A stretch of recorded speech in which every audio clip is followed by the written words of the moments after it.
I'm Bobby Huynh, and let's queer up entertainment. Chappell Roan Advocacy sparks new mental health hotline. Nearly 1 year after calling out the music industry's lack of mental health support on the Grammy stage, Chappell Roan's Advocacy has helped spark a new lifeline for artists. On Tuesday, nonprofit Backline Care launched Beeline, a dedicated crisis hotline for music industry professionals. The hotline and text line connects artists with counselors trained specifically to support those working in music. A 2025 Music Care survey found suicidal ideation rates among music industry professionals are more than double those of general U.S. population. Backline credits Roan's 2025 Grammy speech with helping set the stage for the initiative.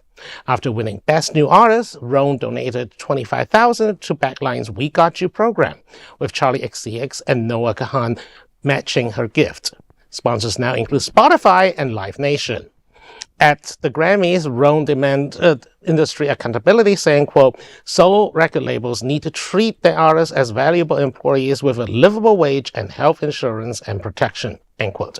Roan, who has spoken openly about living with severe depression, continues to prioritize mental health, both her own and others. Before you say, that's all I had to do is give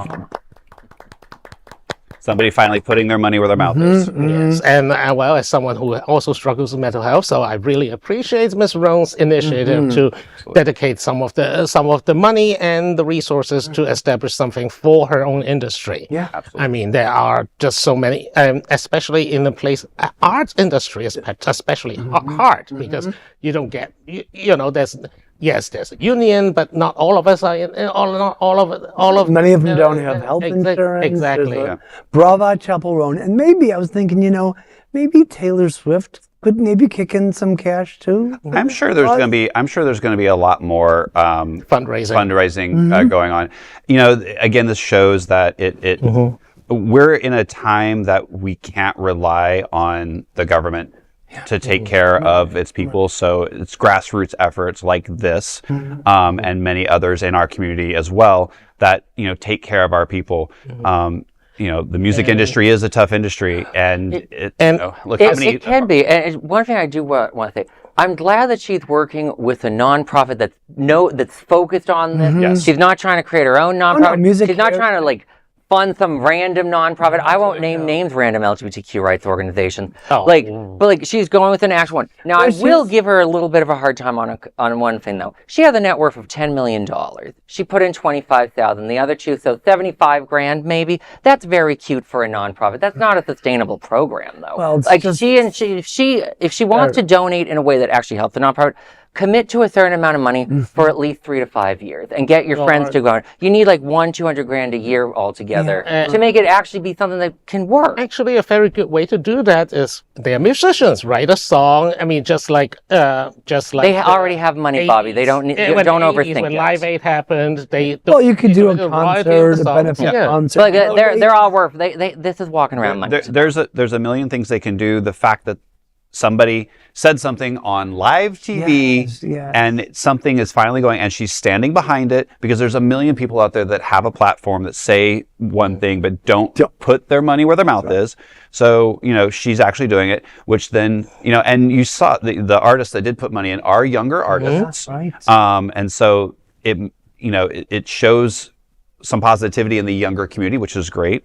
You know, yes, is there much more that needs to be done? Absolutely. Is this the door cracking open? Yeah. Absolutely. I hope you're right, but like Chappell Roan is known as a very surface level person, and that's my fear about this money is just a token and not a sincere investment into this. You know, as someone who runs a nonprofit, you know, if it's a token, I'll take it. Because I will take that money. Any dollars a dollar. Good use. So Ms. Roan, if you'd like to fund our new mental health fund that we started this year to make sure that people actually cannot afford mental health can get mental health, reach out to me and I will take your $25,000. By the way, you should also talk to Mackenzie Scott, who threw $45 million at Trevor Project. I mean, Matt Cosmetics. That's real money. Matt Cosmetics just donated $1 million out of their Viva Glam to Trevor Project. So there is funding happening through private corporations. Yes. And we need to see more of that. There is, as you said, there's a lot of money going around out there, and we need to help our own. So I'm glad to see it's happening. There always could be more. We always say there could be more, but I'm thankful and grateful that it is happening at all. So that is a there is no other queer nonprofit media platform like this in the entire world. Support our LGBTQ stories by sharing them and subscribing to Queer News Tonight.